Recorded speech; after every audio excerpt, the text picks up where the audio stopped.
elections, and they're having trouble. They're having trouble. They're having to do crowdfunding. Some of them, like Jenna Ellis, one of his former attorneys, during that period after the election when he was trying to claim that there was fraud, she has gone publicly. She's now a DeSantis supporter, but she's gone out publicly to sort of shame the former president for not supporting some people who really are in the legal problems they're in simply because they listened to him. They thought that they were supporting him, and now they're kind of left on their own. And the former president's sons are now trying to create a political action committee to help some of this, but Donald Trump himself has not really been very active in supporting them, certainly for the legal cause. And Devin, let's just make clear, when we're talking about the former president helping or not helping these people, it is not from his own wallet in writing a check. It is about using these political committees, raising money from Americans across the country in small dollar amounts, and applying it to these legal fees. It's using some of that political capital he has, but not from his own wallet. And raising money, making the same arguments that he made about election lies that got him into the legal that raised his money. The group is only for his own benefit. That's the argument. It wasn't that long ago that America was losing jobs. In fact, my predecessor was on when I entered this presidency and left with fewer jobs than when he entered. Look where we are now. Just this morning, we learned that the economy created 190,000 jobs last month. All told, we've added 13.5 million jobs since I took office. Around 800,000 of that manufacturing jobs. We created more jobs in 2 years than any president ever created in a single four-year term. We did it in 2 years. What's more, when I took office, the unemployment rate was 6.3%. The nonpartisan Congressional Budget Office predicted that it would not get below 4% until the end of 2025. Now, the unemployment rate has been below 14% for the last 19 months, the longest stretch in over 50 years. We've recovered all the jobs lost during the pandemic. We've added 1 million more new jobs. More than 700,000 people joined the labor force last month, which means the highest share of working-age Americans are in the workforce now than any time in the past 20 years. People are coming off the sidelines, getting back to their workplaces. Job satisfaction is higher than it's been in 36 years. We've seen record lows in unemployment for African Americans, Hispanic workers, and veterans, and workers without high school diplomas, and the lowest unemployment rate in 70 years for America's women. At the same time, inflation continues to fall. It's now around 3%, about 1/3 of what it was 1 year ago. In fact, we learned yesterday that over the past 3 months, inflation was close to what it was before the pandemic. And incomes are higher now than they were before the pandemic. While pay for low-wage workers has grown at the fastest pace for low-wage workers in 2 decades. Remember, some experts said, get inflation under control, we needed higher unemployment and lower wages.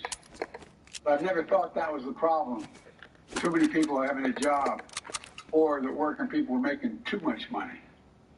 Now, after months and months of bringing inflation down, while at the same time adding jobs and growing wages, it matters. And it's no accident. We came to office determined to build the economy in a different way. From the middle out and the bottom up, not the top down. To move away from trickle-down economics and instead focus on the middle class. Because when the middle class does well, this is not hyperbole, when the middle class does well, everyone does well. Everyone does well. The wealthy do very well, the poor have a shot, and the middle class can make a living. Financial Times and Wall Street Journal, I've heard me say it before, started calling my plan Bidenomics. About investing in America and investing in Americans. It's working. Key pillar of Bidenomics is empowering and educating workers who are the backbone of this country. I want to mention a few actions my administration took this week to support workers by raising workers' pay and helping more workers get good-paying union jobs. First, we proposed a new rule to extend overtime pay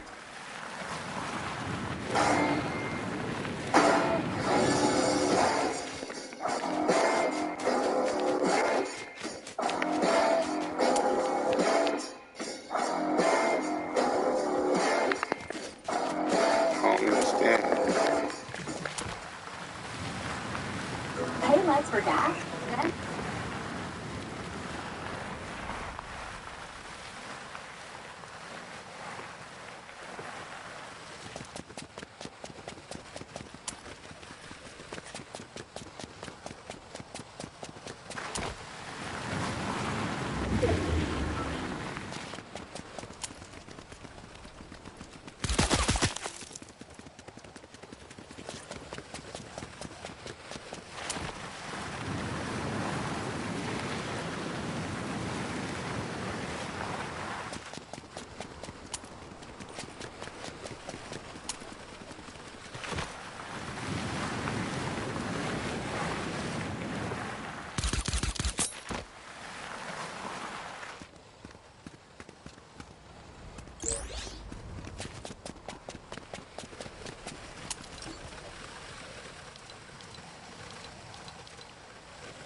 that you get, and if they hire registered apprentices, like those trained and sponsored by unions, that's what happens.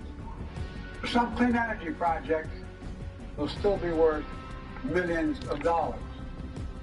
This is a major incentive to pay prevailing wage and hire union workers. It's good for workers. It's good for the environment. And as companies are beginning to figure out, it's good for companies' bottom line as well. Toby, chill out. Many auto companies significantly ramped up their investments in electric vehicles.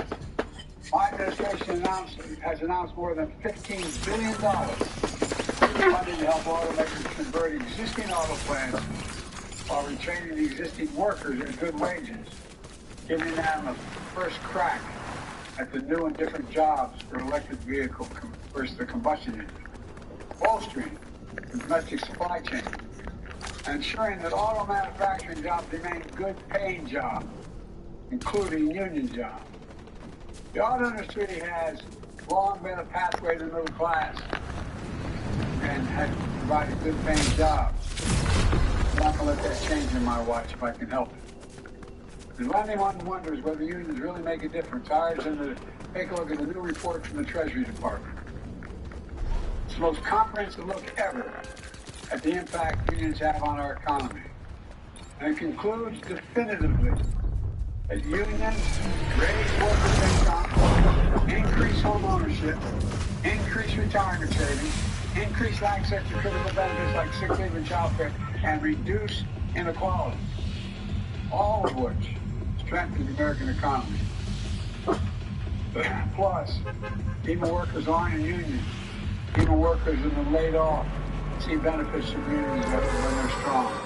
Because unions raise standards across the workforce and industries, pushing up wages and strengthening benefits for everyone.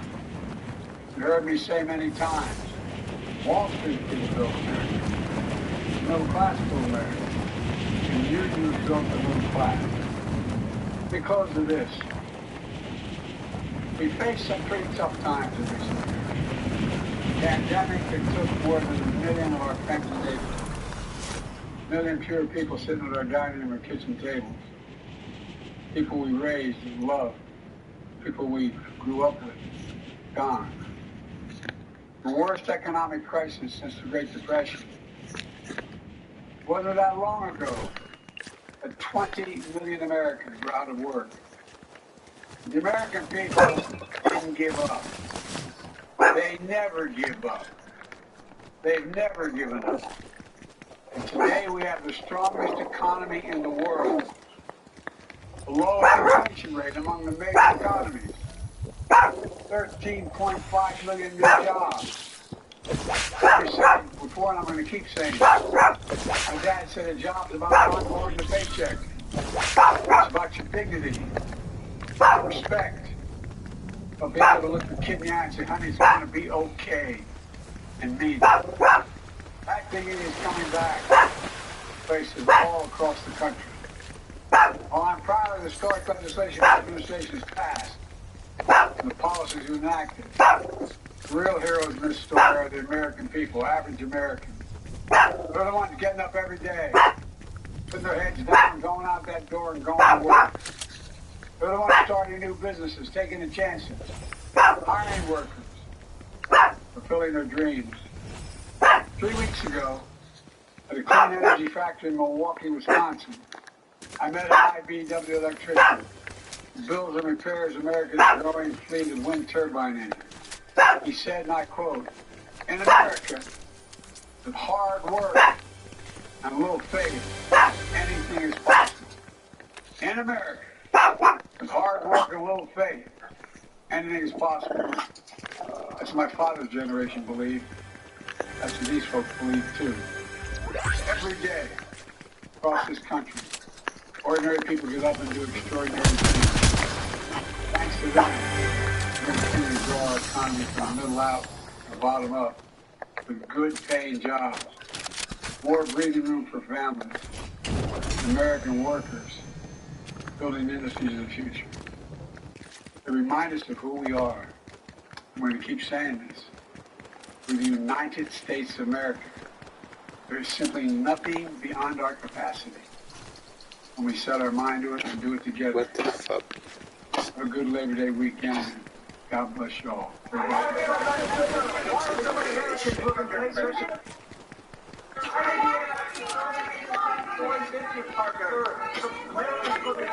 You've been listening to President Biden at the White House speaking about the jobs report that came out this morning, 187,000 new jobs.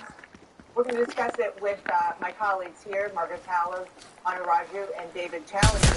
You know, this has been the biggest challenge of the Biden administration / re-election campaign, that he's got all of these good economic indicators. He can't seem to get traction when it comes to how the voters see him. So this is quite literally a rose garden strategy to say, this is what we're doing. Please give me credit. And the reality is, he can't afford sitting at 37% approval on the economy to let an opportunity, any opportunity to talk about the economy pass. That's so he takes it because you can't throw your hands up if you're Joe Biden or the re-election campaign and say, it just doesn't seem to be taking Their mission is every single day they need to continue to be out there to try and convince the American people with all the numbers that you're talking about. I mean, he does have a good story to tell on job growth, on inflation easing. This is not like he doesn't have a story to tell. But you are right. There is no evidence yet that the American people have grabbed hold of that story and buy it completely. And I'm not sure, by the way, I'm not sure that they will. It seems to me the American people are pretty locked into how they think about Joe Biden. And I'm not sure that he's going to be able to turn that around dramatically. But as we all sat here listening to those remarks, we all heard the same thing, was the president going after former President Donald Trump. Out of the gate. Yeah. Out of the gate, full Doug Brandon, the whole thing, right? So, and that's important for a couple of reasons. But yeah, the next election is going to be a large part about the economy. So whether people like what Biden's doing or get it or not or don't give him credit, he's still going to have to talk about it. Why not try to go on the offense? Why not try to own it? And he's not been able, I think it's the right political decision, he's not been able to go after Trump on the legal stuff because he's trying to show that he's completely firewalled from what the Justice Department, the special prosecutor are doing. But he can go after Donald Trump on the economy, and that's what we're watching here. And specifically, he said that Donald Trump, not by name, but he said my predecessor, was one of only 2 presidents to come into office with more jobs than America had when he left the White House. I'm sure our fact checkers are working on that real time. But let's talk about the raw politics. Yeah, the raw politics is Democrats would like to see a lot more of that, and drawing a contrast with Donald Trump on the economy. Yes, we can talk about all the legal things. We can talk about how unpopular Donald Trump is, the criminal charges, how historic that is. But at the end of the day, if the economy begins to suffer, as inflation goes back up, if unemployment ticks back up, that's going to have a real significant impact for Joe Biden in those closely contested swing races. He knows that. They're trying to make this, they know this is an election that could certainly turn on the economy, make that contrast with Donald Trump. Democrats wish they could hear a lot more of that. Yeah. Because opinions of him are so locked in, the contrast is their campaign. That is what it needs to be, because they need not be a referendum just on Joe Biden. It has to be a contrast campaign. Not running against the Almighty. Somebody might have had that. Maybe Joe Biden. Yeah, joking. But yeah, no, I think, look, Anya was talking about if inflation goes up, but if inflation continues to go down, it's still not going to undo itself. Everything is and is going to continue to be much more expensive than it was 3 years ago, and that is how he's going to go into re-election. Even under the best case scenario, and the reason why the public is not responding to all these indicators like joblessness rates or the rates going down is because when you go to the store and you pay for stuff, it still costs more. And so he is doing 2 things. He's trying to say, my economic policies are better than Trump's, and trying to find a way to go after Donald Trump without reaching that firewall that he has set up on the illegal stuff. And that's always the risk, right? If you go out and talk about how great the economy is, the people are not feeling it. You look out of touch. And so that is going to be this challenge, despite all these good numbers. You're right, people are paid a lot more for all these groceries at the store. It's still the case. People are still hurting in different ways, but cheerleading, they really have one making decision here. So say, point to all the good things here and try to convince people that things will get better. Yeah, but it really is that balancing act between saying things are better. I remember covering the George W. Bush re-election in 2004 when he had a line for a while in his stump speech saying, we turned the corner and it's not turning back, and then they took it out because people weren't buying it. And it's the same kind of notion of being able to sell your policies and sell what you've done and not look like you are just completely out of touch with what people are actually feeling. Great discussion. Thank you so much. That's JDay72. It may be the rising star candidate in the 2024 GOP lineup, but can't be whether the increased barrage in fire from his opponents, plus a war brewing between the New York City mayor, Eric Adams, and Joe Biden. It has never been reported before details of what's going on. The 38-year-old is gaining national attention by becoming a rising star within his party, but will his zinger-fueled campaign translate into success in Iowa?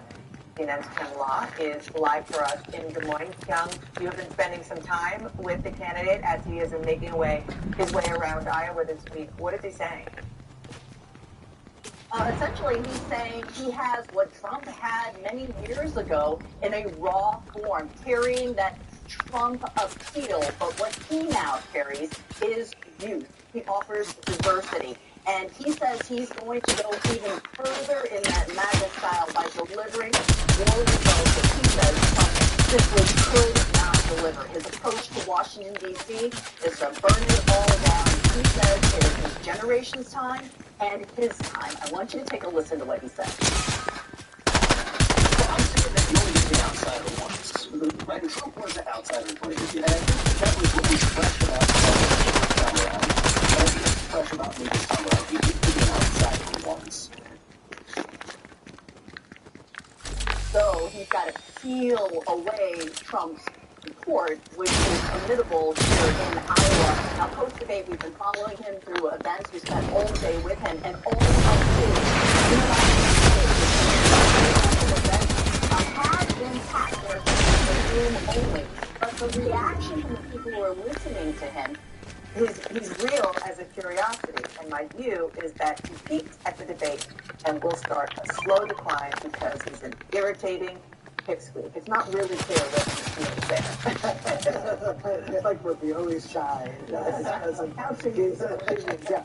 But, I mean, I do think the test for him is clear, right? It is, as Kyung was describing there, to prove himself more than just a candidate of this particular moment in the race, and that a staying power. His challenge, as Kyung was putting forth there, is fascinating to me because, we've talked so much in this campaign season about how a lot of these candidates aren't taking on Trump directly or fearful of offending. He's literally occupying the same space as Donald Trump. So his path to success goes through actually taking Donald Trump's support. And, I don't know how possible that's going to be. It's one thing to be on the debate stage when Donald Trump is not there and be the fill-in and occupy that space. But it'll be a whole other thing that Donald Trump gets more engaged in this campaign. It sort of depends on whether he's really trying to be the next Republican president. Oh my goodness, I can't get out of here. Permanent spot as an influencer in petty politics now. You're 30 or 40 point lead, and a number of other factors working against him. But also, his anti-interventionism is probably less controversial to the GOP base on Ukraine than it will be on Israel.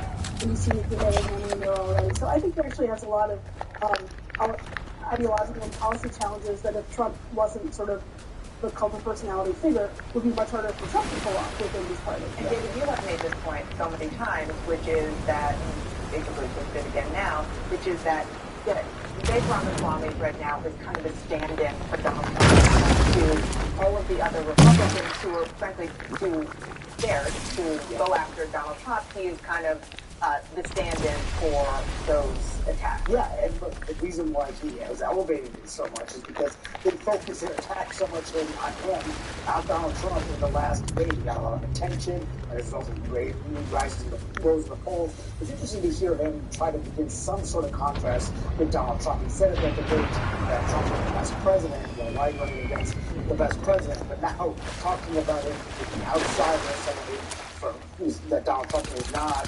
We'll see if he needs to be a little bit more direct in his criticism. Let's actually hear what the former president said about Vivek Ramaswamy. He's starting to get out there a little bit. He's a little bit getting a little bit controversial. I guess so. I'm a little bit careful. Somebody has to hold it just a little bit, right? Good shit. He's been very nice to me. So was that last point. Very nice. And what happens at the end of that too? A little bit controversial. It's somebody who knows about being a little bit controversial. Well, we're going to talk a lot more about this later. We're running out of time now. And one of the things we're going to do, critical new detail about President Biden's trip to Florida tomorrow. Arlette Science is there. Arlette, what are you learning? Yeah, and well, just as President Biden was walking back into the Oval Office just a short while ago, he told me that he will, in fact, meet with Florida Governor Ron DeSantis as he travels down to Florida tomorrow to survey the damage after Hurricane Idalia. This is an opportunity for the president and DeSantis to meet. We're still waiting to learn some more of the details, but both men have talked about the need to put politics aside as the state is dealing with the wake of this devastating natural disaster. Of course, Biden and DeSantis have met on several occasions in similar circumstances before. If you think back